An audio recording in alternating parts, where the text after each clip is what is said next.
Did Triple H losing the faith? Did we losing the faith in WWE? क्या fans WWE company में triple H में अपना faith जो है, उनका विश्वास है, वो लूज कर रहे हैं? बिकॉज देखने को तो भाई कुछ ऐसा ही लग रहा है पिछले कुछ समय में, आई थिंक दिसंबर के बाद, बिकॉज सर्वाइवर सीरीज नवंबर में था, तब तक सब सही था, लेकिन December, January and February are now direct to WrestleMania 41। सारी चीज़ें सामने एक तो नहीं आ पा रही हैं, और जो सामने आ रही हैं उसको देखने में कोई भी एक्साइटमेंट नहीं है। सो दोस्तों, क्या खबर है, बात करने वाला हूं रियली अ सीरियस मैटर, तो पूरी वीडियो देखना, it's request. Welcome to the cult of wrestling. अब देखिए, सबसे पहले बात करना चाहता हूं why most of the people will losing the faith in triple H, because triple H ने जिस तरह से रिटर्न किया था as a CEO, as a chief content officer. इससे पहले ये कमान विंस मैकमैन के हाथों में थी। जब एलिगेशन के बाद विंस मैकमैन ने ये कमान छोड़ी, तब ट्रिपल एच ही एक ऐसा बंदा था जिसने ये कमान अपने हाथ में ली, और आई थिंक ट्रिपल एच ही एक ऐसा बंदा था जो इसको संभाल सकता था। बिकॉज आई थिंक अगर शेन मैकमैन उस लायक होता तो आई थिंक ये कमान ट्रिपल एच के हाथ में नहीं, शेन मैकमैन के हाथ में होती। बस Shane McMahon is not liable person, समझ सकते हो। सो ट्रिपल एच के हाथ में ये कमान जा चुकी थी। 2022 से ट्रिपल एच ने कंट्रोल स्टार्ट कर दिया था, लेकिन जो ट्रिपल एच का प्रॉपर कंट्रोल था वो लास्ट ईयर रेसलमेनिया 14 से स्टार्ट हुआ था। एंड ये पूरा साल, यानी कि लास्ट ईयर से अब तक ट्रिपल एच ने जो काम किया, वो एक तरह से देखा जाए सर्वाइवर सीरीज तक एक तरह से फिर भी ठीक ठाक था। मैं ये नहीं कहूंगा कि ग्रेटेस्ट था, बम्पर था, गोड था, ऐसा बिल्कुल भी नहीं था, बिकॉज एक साल में आप किसी को जज नहीं कर सकते। सो रेसलमेनिया 40 एक बड़ा इवेंट था। रॉक के आने से चीज़ें कहीं ना कहीं इंटरेस्टिंग हुई और चीज़ें बेहतरीन हुई, लेकिन देन उसके बाद चीज़ें कहीं ना कहीं डिले, धीरे धीरे बोरिंग होती गई। रिपीटेड चीज़ें क्या हुई वो बताऊंगा नहीं, आपको सबको पता है वो क्या चीज़ है। बोर वीडियो नहीं बनाना चाहता, लंबी वीडियो नहीं बनाना चाहता। द फैक्ट इज कि ट्रिपल एच ने जो काम किया है पिछले साल से अब तक, वो एक तरह से ना तो बेकार है और ना ही फ्लॉप है, वो बीच में ही ठहरा हुआ था सर्वाइवर सीरीज तक, वॉर गेम तक। लेकिन सर्वाइवर सीरीज वॉर गेम के बाद जो एक हाइप बनाई थी रॉयल रंबल की, वो देख के तो ऐसा लग रहा था भाई बहुत ही मेजर चीजें हैं। बिकॉज आप खुद सोचिए ना, जॉन सीना था इनके पास, रोमन रेंस था, the best in the world CM punk royal rumble में एंट्री लेने वाला, सेथ रॉलिंस था, सारे के सारे जितने भी सुपरस्टार हमने देखने थे वो सारे के सारे थे। John Cena, Roman Reigns, CM पंक, फर्स्ट एवर, ये तीनों रॉयल रंबल में थे एक साथ। और CM पंक, जॉन सीना की तो हिस्ट्री कमाल थी। लेकिन हमको देखने को क्या मिला? ना तो CM पंक जॉन सीना का कोई फाइट हुई, ना जॉन सीना और रोमन रेंस की कोई फाइट हुई। ये तीनों आपस में भिड़े नहीं, समझ सकते हो आप, ये this is a ruining thing. ये तीनों आपस में भिड़े नहीं। और ट्रिपल एच का प्लान क्या था मुझे नहीं पता, लेकिन ये तीनों आपस में नहीं भिड़े। दिस इज अ पॉसिबिलिटी कि ट्रिपल एच ने जो वादे कर रखे थे, बिकॉज रॉयल रंबल में बड़ी चीज़ें होनी लाजमी है। रॉयल रंबल एक ग्रेटेस्ट इवेंट है, और आई थिंक इतने सालों से लेजेंडरी PLE बना हुआ है, इसके पीछे बहुत बड़ी वजह मेजर होती है, because it's a royal rumble, anything goes. किसी का भी रिटर्न हो सकता है, किसी का भी डेब्यू हो सकता है, कोई भी आ सकता है।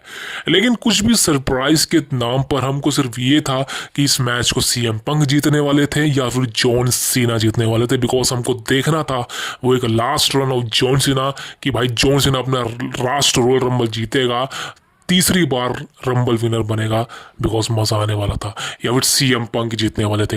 लेकिन हमको देखने को क्या मिला आप सबको पता है, पूरा का पूरा रॉयल रंबल एंडिंग से स्पॉइल हो गया, पूरा का पूरा रॉयल रंबल खराब कर दिया गया। जो हाइप थी वो घटिया कर दी गई। इवन वुमेन्स रॉयल रंबल में भी ज़्यादा कुछ मज़ा नहीं आया, बट हाँ कुछ एंट्रेंसेस थी जिसने काबिल तारीफ काम किया।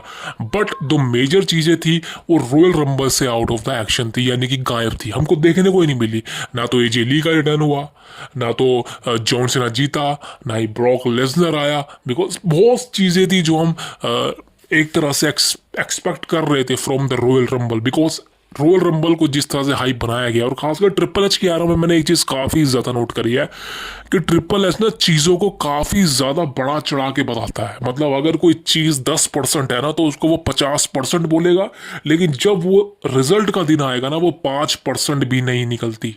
तो सोचो ये कितना बड़ा डाउनफॉल है ट्रिपल एच की एरा का, ये कितना बड़ा बिगेस्ट डाउनफॉल है WWE का, ये कितना बड़ा बिगेस्ट डाउनफॉल है रेसलमेनिया 41 की हाइप का। बिकॉज आप खुद सोचिए 2 महीने रह चुके हैं और रेसलमेनिया को लेके कोई हाइप नहीं है। मैं आपसे पूछता हूँ ना, क्या आप इंटरेस्टेड हैं? क्या आप एक्साइटेड हैं रेसलमेनिया को देखने के लिए? बिल्कुल भी नहीं। बिकॉज मैचेस सबसे पहले तो बहुत कम है जिसको देख के आप एक्साइटेड हो। पहले रेसलमेनिया में क्या हुआ था भाई, बवाल रेसलमेनिया होगी, बड़े बड़े मैचेस होने वाले हैं। इवन आप खुद इमेजिन करें, मैं आपको कुछ साल पहले लेके जाना चाहता हूँ। WrestleMania 30 one of the greatest WrestleMania, मैं अभी तक उसको मानता हूँ, न्यू ऑर्लियंस के अंदर हुई थी जहाँ पर अंडरटेकर की स्ट्रीक ब्रेक हुई थी। भाई आप उस समय फील करिए रेसलमेनिया की एक्साइटमेंट क्या होती थी। Next level, next level, next level. WrestleMania 31 की एक्साइटमेंट नेक्स्ट लेवल थी। इवन हर साल 32, 33, 34, इवन 35 की थी। लेकिन उसके बाद धीरे धीरे करते वो डाउन हुई। रेसलमेनिया 38 की हाइप तो बहुत अमेजिंग थी, बहुत अमेजिंग रेसलमेनिया थी। 39 की हाइप कमाल थी, 40 की हाइप तो बवाल थी। लेकिन अब क्या हो रहा है? कुछ भी नहीं हो रहा है। अब ऐसा लग रहा है कहीं ना कहीं वो WWE कंपनी का समय स्टार्ट हो चुका है जहां पर आप उनसे ज़्यादा एक्सपेक्ट नहीं कर सकते। ज़्यादा एक्सपेक्ट करना भी नहीं चाहिए, बिल्कुल भी नहीं करना चाहिए। प्रोफेशनल रेसलिंग आज के समय पे ओवर द टॉप नहीं रह चुकी है। सबको पता है ये सब रिंग के अंदर जो कर रहे हैं ये नाटक है, सबको पता है स्क्रिप्टेड है, सबको पता है कि ये बैक स्टेज जाके गले मिलते हैं। जिस तरह से वायरल वीडियोस होती हैं बैक स्टेज की, जिस तरह से जेकब फाटू, सोलो सिकोवा और रोमन रेंज से सब आपस में गले मिल रहे थे। बाहर तुम लड़ रहे हो लोगों के सामने, लेकिन अंदर तुम जाके पता नहीं क्या क्या कर रहे हो। जेकब फाटू ने जे उसो को कंग्रेचुलेशन किया पर्दे के पीछे। ये क्या चीज़ें हैं भाई? ये चीज़ें रिवील क्यों कर रहे हो आप? अब ऐसा तो नहीं है कि WWE कंपनी ये चीज़ें पता ही नहीं उनको, ऐसा कुछ कैमरा वैमरा, भाई ऐसा तो नहीं होता, ऐसे हिडन कैमरा थोड़ा लगा रखे हैं। तो ये आपको सोचिए, चीज़ें होने से कहीं ना कहीं वो एक्साइटमेंट खत्म हो चुकी है। बिकॉज सब चीज़ें हमको पहले से पता है कि भाई ये इसके साथ ये होगा, इसके साथ ये होगा। अब रेसलमेनिया 41 की जो चीज़ें हैं जिस तरह से चल रही हैं, फैंस का इंटरेस्ट खत्म हो रहा है। खासकर मेरा तो खत्म ही है, मेरे तो है ही नहीं, मैं तो ज़्यादा एक्सपेक्ट भी नहीं कर रहा। और I think this is why कि मैंने वीडियोस बनाना थोड़ा कम कर दिया, because there is no update होती नहीं है। फालतू की वीडियो बनाता नहीं मैं, बिकॉज मेरे पास उतना समय नहीं है कि मैं फालतू की वीडियो बनाऊँ, अपना समय ख़राब करूँ और आपका समय ख़राब करूँ। इसीलिए जब कोई महत्वपूर्ण इंपॉर्टेंट वीडियो बनाने का मन करता है, जो अपडेट हो ना हो, वो मैं आपसे बात करता हूँ। That is the biggest thing.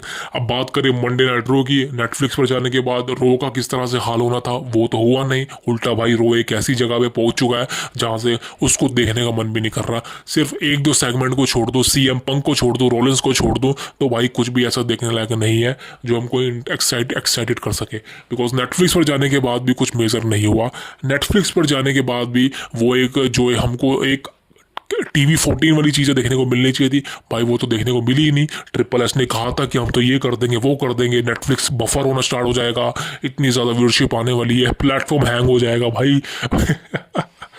क्या क्या बोलूँ मैं इस बारे में। अब स्मैकडाउन की बात करो, स्मैकडाउन फ्लॉप हो चुका है। स्मैकडाउन को 3 घंटे का कर दिया गया, लेकिन इनके पास कोई प्लान ही नहीं थे कि स्मैकडाउन के साथ करना क्या है। विंस मैकमैन ने आज तक स्मैकडाउन को 3 घंटे का नहीं करा। लोग बोलते थे विंस मैकमैन को कि स्मैकडाउन 3 घंटे का कर दे, लेकिन विंस ने आज तक नहीं किया। क्यों? Because there is a reason कि विंस को पता था कि जो स्मैकडाउन अगर उसको 3 घंटे का कर दिया गया मैंने, तो भाई वो बोरिंग हो जाएगा, वो बोरिंग हो जाएगा। और यही हुआ, स्मैकडाउन को 3 घंटे का करके इन्होंने 3 घंटे करके इन्होंने स्मैकडाउन को अपने पैरों पे सबसे बड़ी कुल्हाड़ी मारी। Because they don't know how to handle the SmackDown. Because 3 घंटे का शो बना रहे हो भाई, आपको 1.5 घंटे का तो पता है हमको क्या दिखाना है, लेकिन 1.5 घंटे आप क्या दिखा रहे हो? लंबी लंबी एडवर्टाइजमेंट्स पैसे कमाने के लिए, और एक आध मैच दिखाते तो आप जो कि रिपीटेड होते हैं। Jimmy Uso, Drew McIntyre, Jimmy Uso, Carmelo Hayes, ये कितने समय से मैचेस हो रहे हैं मुझे पता नहीं। हर हफ्ते ये मैच होता है, हर हफ्ते ये मैच होता है। क्यों ज़बरदस्ती पेल रहे हो भाई? क्यों ज़बरदस्ती दिखा रहे हो जब आपके पास कोई प्लान ही नहीं है? स्मैकडाउन के लिए कोई बढ़िया सा राइटर नहीं है। रोड डॉग, खबर में आ रहा है कि रोड डॉग ज्वाइन करने वाला, भाई कुछ भी हो जाए, लेकिन 3 घंटे का स्मैकडाउन रन नहीं कर सकता।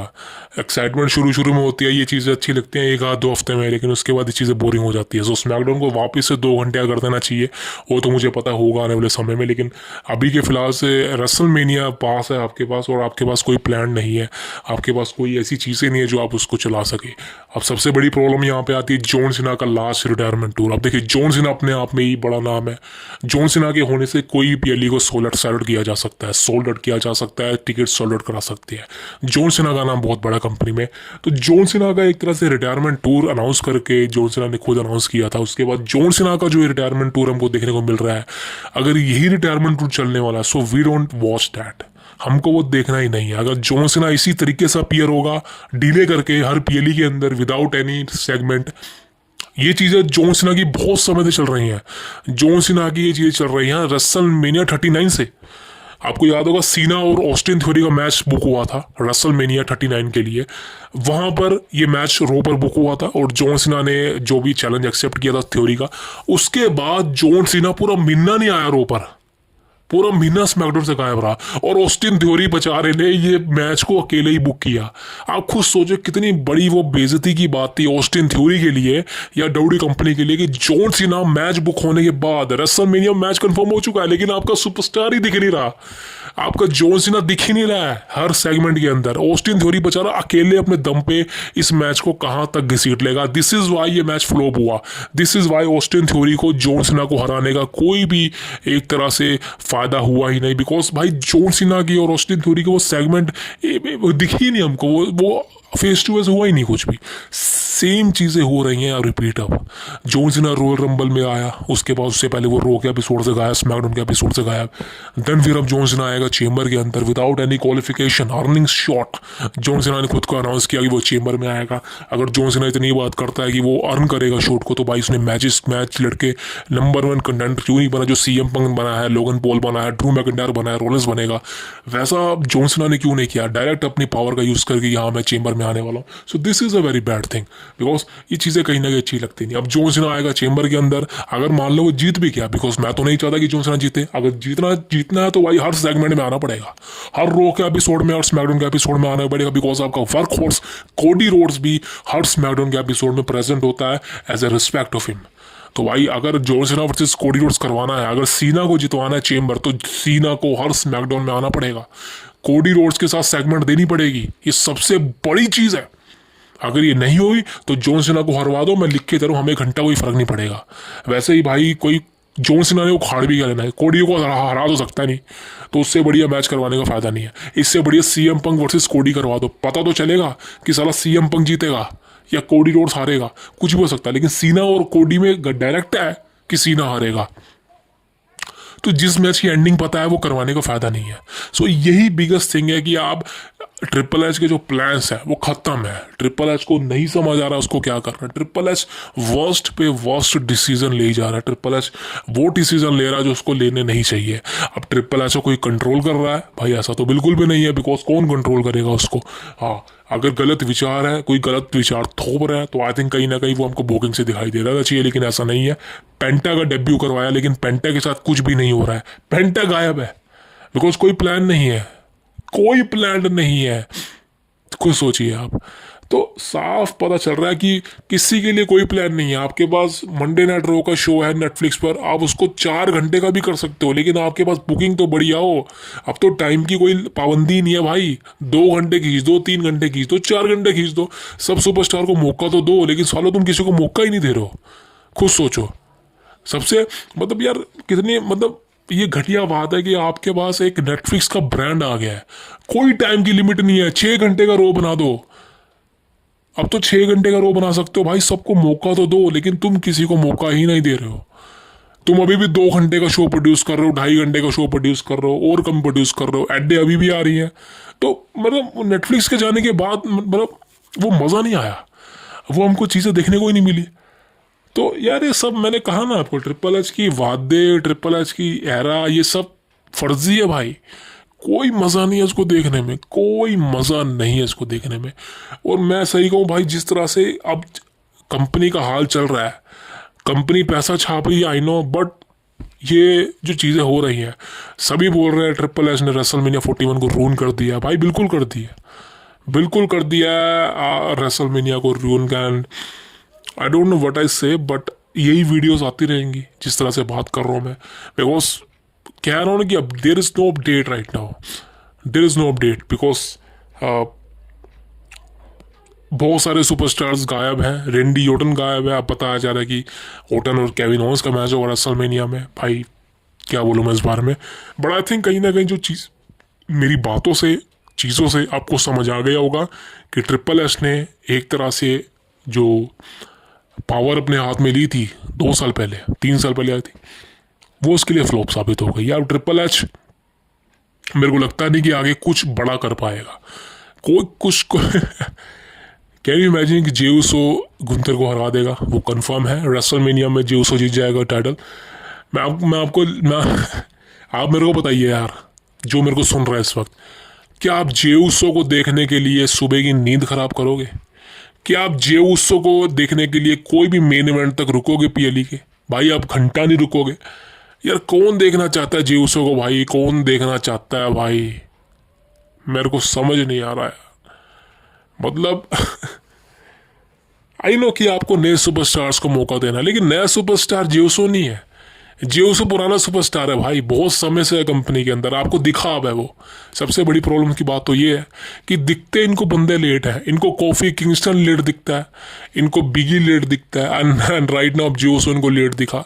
सो मैं कह रहा हूँ कि ये नए सुपरस्टार नहीं है भाई। नए सुपरस्टार है ब्रॉन ब्रेकर, नए सुपरस्टार है इलिया ड्रैगनोव जो कि इंजर्ड है और खतरनाक सुपरस्टार है। नया सुपरस्टार है ईथन पेज, बवाल लेवल का सुपरस्टार है ये। तो इतने खतरनाक आपके पास सुपरस्टार ऑलरेडी बिल्ड हो रहे हैं, लेकिन आपको चाहिए जेउसो। ज़्यादा लंबे नहीं, मैंने कहा आपको जेउसो सिर्फ एक हाइप है। और ये हाइप क्या होती है पता ना आपको? ये हाइप सिर्फ कुछ समय के लिए होती है, कुछ ही समय के लिए, परमानेंट तो नहीं है। कुछ समय के लिए हाइप होती है, और ये हाइप जब डाउन हो जाती है तो सब खत्म हो जाता है। सो यही चीज़ें जेउसो के साथ होंगी। लिख के दे रहा हूँ, ये बंदा टाइटल तो जीत लेगा रेसलमेनिया में, गुंथर को हरा देगा, लेकिन ज़्यादा लंबा टाइटल को होल्ड करना, ये सबसे बड़ी प्रॉब्लम इसके लिए भी है, ट्रिपल एच के लिए भी है, हमारे लिए भी है, क्योंकि हम तो देखेंगे नहीं इसको, तो किसको देखेंगे? और बिजनेस के लिए तो बहुत ही ज़्यादा मेजर प्रॉब्लम है, बिकॉज जेउसो का टाइटल जीतना रेसलमेनिया 41 में, गुंथर को डीथ्रोन करना, इस सबसे बड़ी बेइज्जती है गुंथर के कैरेक्टर के लिए। बिकॉज गुंथर ऑलरेडी बोल चुका है कि रेसलमेनिया में मुझे फेस करना था the best in the world, CM Punk को, रोमन रिंग्स को, जॉन सीना को, सेथ रॉलिंस को, तभी मेरे करियर में कुछ ना कुछ बूस्ट आ पाता। बिकॉज अब उसको क्या मिल रहा है? जेउसो। तो भाई क्या बोलूँ मैं इस बारे में? बुकिंग वही आता है, बुकिंग घटिया। इवन अब ब्रॉन ब्रेकर को भी जितवा देते ना रॉयल रंबल, मैं खुश हो जाता, बिकॉज उस बंदे को देख के लगता है वो बड़ा सुपरस्टार बन सकता है, या वो है, वो जिस तरह से उसके काम है। लेकिन एक एंट्रेंस के नाम पर, एक वर्ड के नाम पर, मर्चेंडाइज के नाम पर आप एक बंदे को रॉयल रंबल जितवा रहे हैं, ये क्या है कि वो डिजर्विंग है? I don't think so man, we don't think so, nobody can think so. और आपका यही आपका जो एक विश्वास था जेउसो पे, वो काम नहीं करेगा, वो बिल्कुल काम नहीं करेगा। And I don't know what is the future beginning, but right now मैं सिर्फ ये कहना चाहता हूँ, औरों का मुझे पता नहीं, बट अगर इसी तरह से चलता रहा, सो भाई मैं आपको सही कह रहा हूँ, your competition will be target you. अब इसका सीधा सा मतलब समझ लो मैं क्या बोल रहा हूँ। This is a very biggest thing. So दोस्तों, आज की वीडियो यहीं पर मैं एंड करूँगा। कल मंडे नाइट रो का एपिसोड है, और आई थिंक कहीं ना कहीं कल कुछ चीज़ें बुकिंग भी है। अब देखते हैं कल मंडे नाइट रो का जो एपिसोड है, वैसे तो ज़्यादा उम्मीदें तो है ही नहीं, मुझे तो बिल्कुल भी नहीं है। सीएम पंक को छोड़ के, रॉलिंस को छोड़ के मुझे किसी से उम्मीदें नहीं है। अब देखते हैं क्या होता है कल, और देखते हैं भाई, कल मिलेंगे आपसे। एंड सब्सक्राइब करना है चैनल तो कर सकते हो। See you tomorrow, thank you very much.